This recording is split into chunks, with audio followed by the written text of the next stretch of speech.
Davey Allison, a member of the first family of racing, died today from injuries he received in a helicopter crash yesterday. Allison, who was 32, leaves his wife and 2 children and marks yet another tragic affair in the lives of this famous racing. Davey Allison, a beloved member of NASCAR's famous racing family, sadly died in a shocking helicopter crash. He was only 32 years old. Davey left behind a loving wife and 2 young children, adding more heartache to the Allison family's history of triumph and tragedy. Even today, fans and fellow drivers wonder about what could have been if Davey had lived. He was a champion on the track and a cherished figure off it, and his loss is still deeply felt in the racing world. What exactly happened on that tragic day?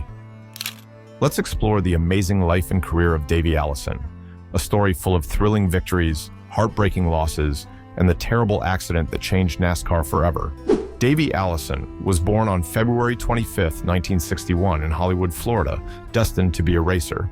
As the son of racing legend Bobby Allison, it seemed inevitable that Davey would follow in his father's footsteps. Interestingly, Davey was born just before Bobby's first Daytona 500 race, where Bobby finished 31st and earned $200 for his growing family.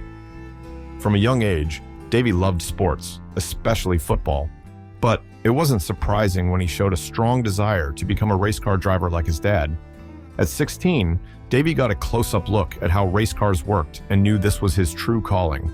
His father, Bobby, supported him and pointed to the workshop full of tools, encouraging Davey to start working towards his dream. At first, Davey's interest seemed like a youthful dream, but by his junior year in high school, he became serious about racing. He spent late nights in the engine shop, giving up sleep and social activities to learn the craft alongside his father. One night, he asked his dad if he could build a car on his own. His father agreed to watch over him, and Davey's hard work and passion shone through as he carefully built the car, proving his dedication was real. Davey's school records frequently noted his obsession with racing. His 4th grade teacher once wrote, "He thinks too much about racing," and similar comments followed him throughout his school years. It was clear to everyone that Davey's mind was always on the track. After graduating early from high school, he wasted no time joining his father's Cup Series team. Using the workshop and tools at his disposal, Davey set out to build his first race car, a Chevrolet Nova, from an old shell his uncle had given him. This project wasn't something he undertook alone. Davey worked on the car with his friends, humorously dubbed the Peach Fuzz Gang because none of them could grow proper facial hair. Despite their youth, they were serious about their work, spending countless hours in the garage, fine-tuning every detail. This dedication paid off when, on April 22, 1979, Davey made his racing debut in Birmingham. Though he finished 20th, it was a start. Just 6 races later, on May 5th, Davey clinched his first win. This victory was a turning point.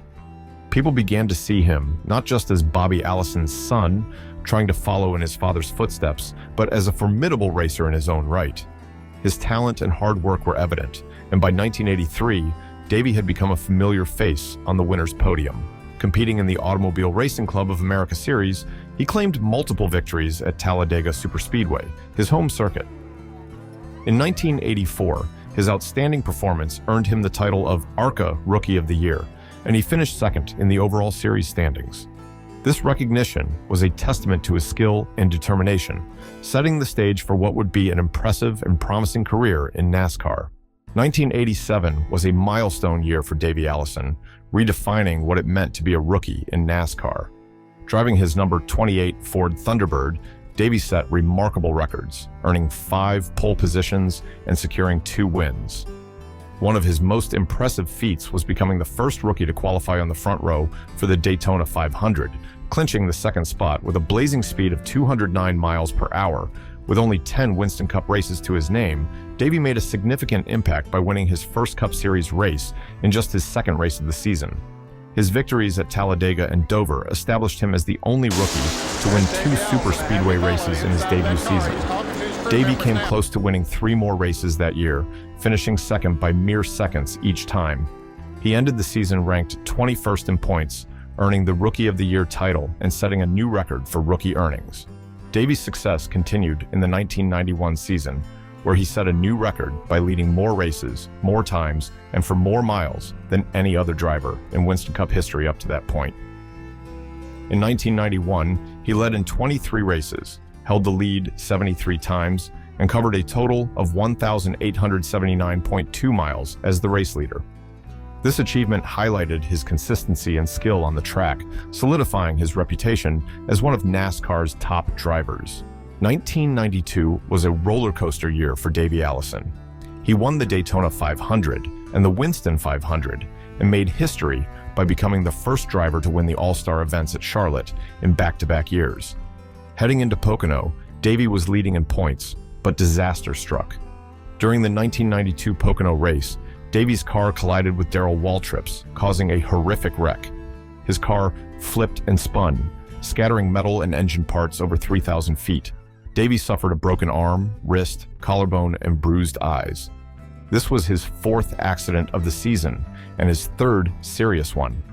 Tragedy struck the Allison family again in 1992 when Davey's younger brother Clifford was fatally injured during a practice run for a Busch Series race at Michigan International Speedway. Clifford's car spun and hit the concrete wall, and he passed away shortly after being taken to the hospital at the young age of 27. Despite this heartbreaking loss, Davey pushed through, reaching the peak of his NASCAR career by the age of 32. On July 12, 1993, Davey Allison decided to fly his new Hughes 369 HS helicopter to Talladega Superspeedway. He wanted to watch his family friend Neil Bonnet and Neil's son David test a car for David's Busch Series debut. Davey had started taking helicopter flying lessons in early 1992 and earned his pilot's license after logging 55 hours of flight time. His flight instructor remembered how excited Davey was about flying, like a kid in a candy store. On that beautiful summer day in 1993, Davey picked up his friend and fellow racer Red Farmer before heading to the track. Despite his limited experience with helicopters, especially the turbine-powered kind he was flying that day, Davey successfully flew towards the track, coming in nice and smooth. However, just inches away from a successful landing, something went horribly wrong. Attempting to land the helicopter behind the track's media center was a tough task for a new pilot like Davey.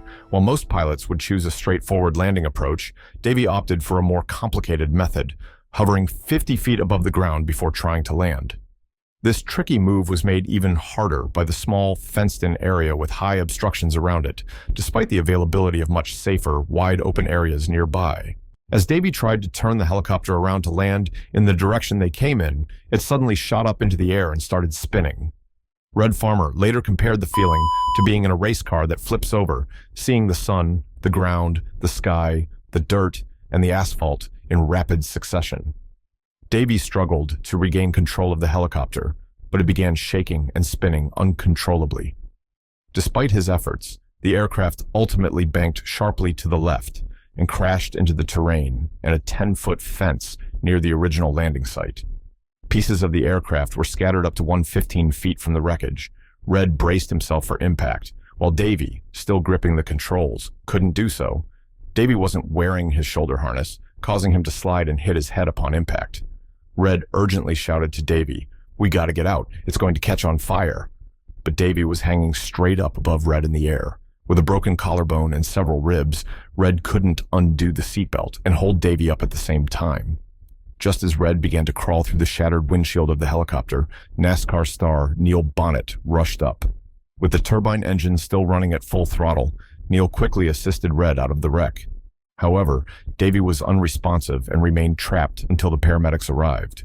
After being freed from the wreckage, Davey was quickly taken to the hospital for emergency surgery to remove a blood clot between his brain and skull. He was placed in a coma, but despite efforts to relieve the pressure on his brain, the surgery was unsuccessful. A doctor from Caraway Methodist Medical Center in Birmingham later revealed that Davey had sustained a closed head injury, lung damage, and a broken pelvis, describing his condition as extremely critical. Davey Allison was pronounced dead at 7 a.m. the following morning. He was only 32 years old. Dr. Robert Krause, the chief of neurosurgery, mentioned in a hospital news conference that even if Davey had survived, the brain damage he had suffered would have left him with a terrible quality of life. In his final moments, Davey continued to show his selfless nature, Respecting his wishes, his organs were donated, saving several lives. In January 1994, Davey Allison's estate and Red Farmer filed a $25 million lawsuit against the manufacturer, McDonnell Douglas Helicopter, claiming that a malfunction in the helicopter's collective socket caused the crash. However, the NTSB offered a different explanation in their March 1995 report. They attributed the crash to Davey Allison's lack of experience with helicopters and a poor in-flight decision to land downwind in a confined area surrounded by high obstructions. The board also listed Davey's failure to properly compensate for the tailwind condition as a likely crash cause. Davey had accumulated approximately 54 hours of flight time in helicopters and had flown a total of 9 hours in the Hughes 369HS.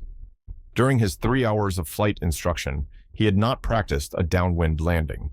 NTSB investigator Ralph Sasser stated there was no indication of failure in the collective socket before the accident. There was also no evidence of any fatigue failure. In August 1995, a judge ruled against Davey Allison's estate in their lawsuit against McDonnell Douglas Helicopter. The court determined that the specific cause of the crash was irrelevant to the case's outcome. This decision was influenced by evidence that the shoulder harnesses, part of the helicopter's original equipment, had been removed. An expert in biomechanics testified that both Davey's and Red Farmer's injuries, including Davey's fatal injuries, could have been prevented if they had been wearing the shoulder harnesses originally provided in the helicopter. This testimony relieved the manufacturer of any liabilities. Despite this, rumors circulated that McDonnell Douglas settled with the Davey Allison estate in 1996 for an undisclosed amount without admitting any fault. Father Louis Giardino, in a eulogy during Davey's funeral service, said, "He's the luckiest man in the world. As you look back over his life, his family, his wife, his kids, his career, I don't think you could ever disagree that he was the luckiest fellow who ever walked. If we were here celebrating the end of the season, Davey would look back and say that it had been a very successful life in season." Davey Allison was laid to rest in his signature black Texaco racing suit, capped with a Davey Allison baseball-style cap next to his brother Clifford, who tragically died just 11 months earlier. Davey's legacy was cemented with his posthumous induction into the International Motorsports Hall of Fame in 1998, followed by his NASCAR Hall of Fame induction in 2019. Many believe that Davey could have won the 1993 championship. After the final race of the season, Dale Earnhardt and Rusty Wallace honored him with a Polish victory lap, flags in hand, commemorating Davey. Throughout his stellar NASCAR Winston Cup career, Davey secured 19 victories, 66 top 5 finishes, and 92 top 10 finishes, along with 14 pole positions, earning $6.7 million. Davey's memory lives on through his wife, Liz, and their 2 children, Krista Marie and Robert Robbie Taylor Gray. At the time of Davey's tragic accident, his son Robbie was just 2 weeks shy of his 2nd birthday. Even at that young age, it seemed inevitable that Robbie would eventually follow in his father's racing path. "People call me Davey constantly," Robbie noted. "I often feel my dad around me or with me, almost kind of pushing me along." A serious accident at the age of 9 led his mother to put the brakes on his racing career for over 10 years. Yet, in his early 20s, a strong, unexplainable desire drew Robbie back to racing. "It was about feeling closer to my dad, my family, and finding my own connection with myself and with God," he explained. As we close the chapter on the remarkable story of Davey Allison, we are reminded of the indelible mark he left on the world of racing and the hearts of those who knew him. From his awe-inspiring triumphs on the track to the profound legacy he left behind, Davey's spirit continues to inspire and resonate. His legendary career was marked by countless victories, fierce determination, and an unbreakable spirit. "I've worked for a long time to get to this stage, and I've had one goal in mind, and that's to get to the top and try to stay there," Davey once said. His journey, though tragically cut short, remains a testament to his enduring passion and remarkable talent.